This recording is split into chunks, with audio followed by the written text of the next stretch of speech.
So, New York might still be the greatest city in the world, but it might not be the greatest city for long.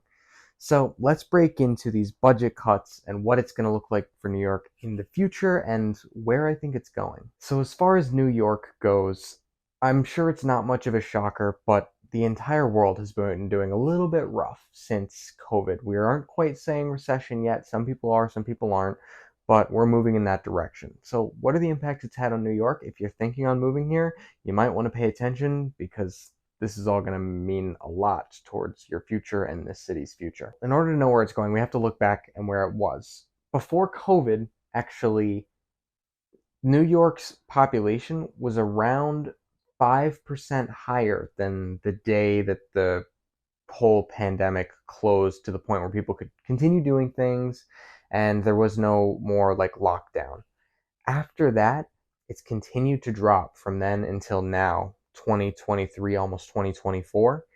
It is around 7.5% of its original population. So, what does that mean? Well, that means that around 750 million people have moved out of New York. It's slightly less, but just to make it easier, that many people has moved out of New York since the beginning of COVID. But the budget has stayed the same until recently. They're deciding to drop it down about $1 billion over the course of a certain amount of years until we get to 10 billion less in the New York budget. They're cutting it from education, they're cutting it from libraries, they're cutting it from sanitation, they're cutting it from police officers. This budget cut is going to have a huge impact on a city that's already just gross. So this city, if you haven't been here, it smells terrible when you walk through the streets.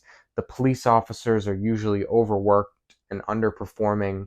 There's a lot of issues with some of the automations that we've had, and a lot of the low income kids have very few places to go because the city isn't really funding itself very well. So what does that look like, that first billion? Well, what they're going to do is they're actually going to shut down the libraries on the weekends, which maybe some of you guys didn't experience this when you were younger, but for me, I grew up in a very low income household. I had nowhere to go on the weekends besides the library. That's where I'd get my stuff done. That's where I'd get away from my family. That's where I'd enjoy myself without having to spend money because I didn't have any. So those days, those weekends were pivotal to my success in high school. And I know some of us are like, well, high school and college doesn't really matter so much anymore. But in reality, when you're going through those days, if we just look at people's mind states and where they're going to be at, if we're going through our days without having that reprieve of being able to get away and go do something that we'd like to do, whether it's read or study, or even if you pull up with your phone and play video games in the back table, for a lot of kids, not having a library on the weekends is going to have a huge impact on their lives. Before I was talking about the amount of people that have moved out, we're still continuously spending the same amount of money on in New York on some of these things, although we're changing the amount of people that are living here. So it makes sense that the budget should come down a little bit.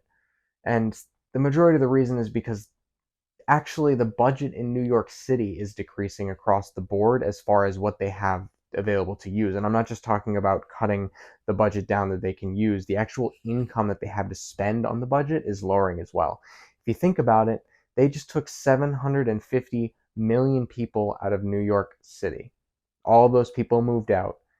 Those people were originally spending money, they were originally paying property tax, they were originally doing all these things, and they were going to stores. A lot of the budget that we have is from tax from businesses that come out of, they make a certain amount per year, the tax that comes from that amount towards the city, that was a lot of what New York got to spend. That number is decreasing as people are leaving. And you also have to think about this.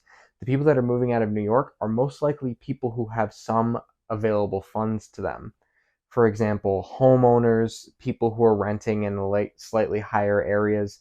I don't know about you guys, but I've been poor. I would say I'm still under that kind of class, and I've had a little bit of money at some point in my life. And when you don't have money, you kind of just make ends meet and you stay right where you are. Maybe more people would have moved out of New York City if they could, but they weren't able to. And then the city kind of just kept kept them there, but all the people who did have assets to sell, things to rent, they all moved out. The population's going down. There's not as much money coming into the city. It's overall looking pretty bleak for New York City. And on top of that, we're cutting budget from the police officers. I'm not proposing any issue or any solutions to these problems. However, it is something that you want to look at if you're considering moving here. Across the board, the money that's going to be allocated to all the things that makes our lives easier is going out the window.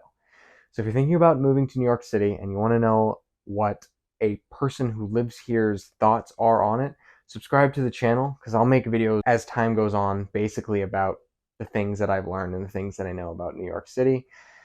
And as always, keep being you. Thanks. Subscribe. Bye.